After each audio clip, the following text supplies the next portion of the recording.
tidak pernah membicarakan kepentingan keluarga. Dia berbicara terhadap nasib bangsa dan negaranya. Ya, apinya ini yang diwarisi, jangan abunya. Apa? Apinya api perjuangan yang tidak pernah menyerah, tidak pernah takut. Kalau dulu melawan Belanda, Soekarno bilang, nanti kamu akan melawan bangsamu sendiri. Rasa-rasanya hari ini terjadi.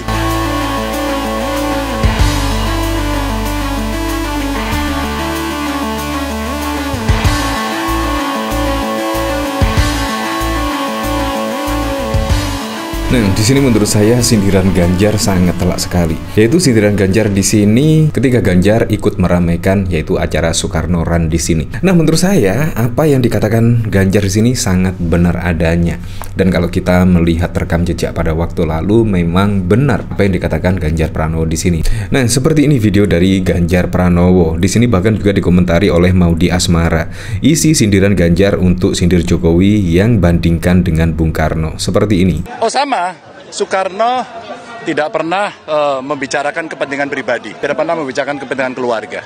Dia berbicara terhadap nasib bangsa dan negaranya. Maka anak-anak muda memang kalau kita mau belajar dari Soekarno, ya apinya ini yang diwarisi, jangan abunya. Apa? Apinya api perjuangan yang tidak pernah menyerah, tidak pernah takut. Kalau dulu melawan Belanda, Soekarno bilang, nanti kamu akan melawan bangsamu sendiri. Rasa-rasanya hari ini terjadi. Makanya mari kita luruskan sesuatu yang bengkok dan tentu saja membawa semangat yang dikobarkan oleh Soekarno. Ya, di sini bahkan juga mengajak masyarakat Indonesia untuk mengobarkan api semangat dari Bung Karno, yaitu perjuangan menumpas penjajah. Dan saat ini ya kita rasakan yaitu benar apa yang dikatakan oleh Pak Soekarno pada waktu lalu, yaitu yang kita hadapi bukan melawan penjajah melainkan melawan bangsa sendiri. Wah, kurang lebih seperti itulah. Nah, dari sini saya juga penasaran kira-kira komentarnya seperti apa ya di sini. Demi memenangkan pertarungan Pilpres dan Pilkada yang butuh dana besar, Jokowi pun mencukupinya agar anak-anaknya menang. Apalagi yang terkesan sangat kentara dan menurut saya permainannya sangat kasar sekali, yaitu pada saat putusan MK yang lalu.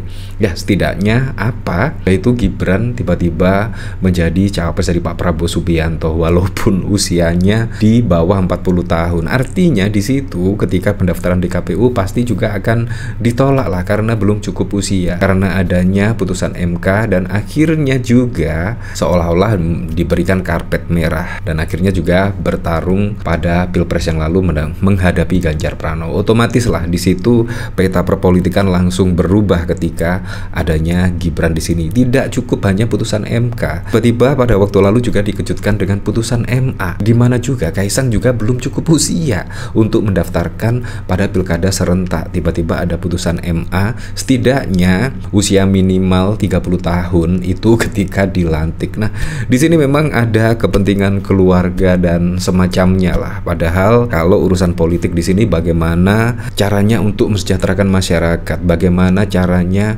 untuk menyerap aspirasi dari masyarakat, itulah poinnya. Sehingga program-program atau janji-janjinya di situ bisa bermanfaat untuk masyarakat luas. Itulah menurut saya kepentingan politik, bukan untuk kepentingan keluarga dan lain sebagainya. Dari sini bahkan juga dari berita Warta Kota. Di sini Ganjar Pranowo, Bung Karno tidak pernah bicara kepentingan pribadi dan keluarga. Di sini menurut saya sangat jelek sekali ya, yaitu sindiran dari Ganjar Pranowo di sini. Nah, di sini calon presiden 2024 yang juga kader PDIP, Ganjar Pranowo turut berpartisipasi lari dalam acara Soekarno Run sebagai bagian dari rangkaian kegiatan Bulan Bung Karno 2024 di Parkir Timur Senayan, Gelora Bung Karno, Jakarta Pusat pada 30 Juni. Ganjar sendiri berpartisipasi dalam acara ini bersama dengan Sekjen PDIP Hasto, para menteri dari PDIP, sejumlah anggota DPR hingga caleg terpilih dari partai yang berlambang banteng moncong putih tersebut. Ribuan orang jadi peserta dari berbagai komunitas dan anak muda. Mereka bahkan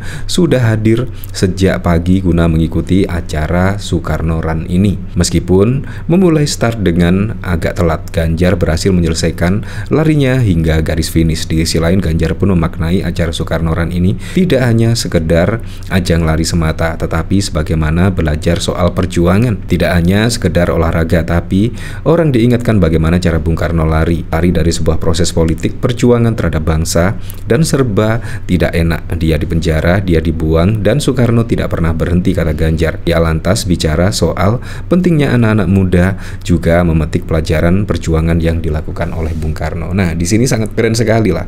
Pantas di sini bahkan juga dari Kompas TV menyebut setidaknya isi sindiran Ganjar untuk sindir Jokowi dan bandingkan dengan Bung Karno. Bagaimana menurut Anda? Apakah di sini ucapan dari Ganjar Pranowo apakah menyindir Presiden Joko Widodo? Iya, menurut saya juga begitu. Sangat-sangat wow sekali lah pada Pilpres 2024 yang lalu, mana manuver-manuver dari politik Presiden Joko Widodo sungguh mengejutkan publik dan di luar logika akal sehat ya kalau menurut saya.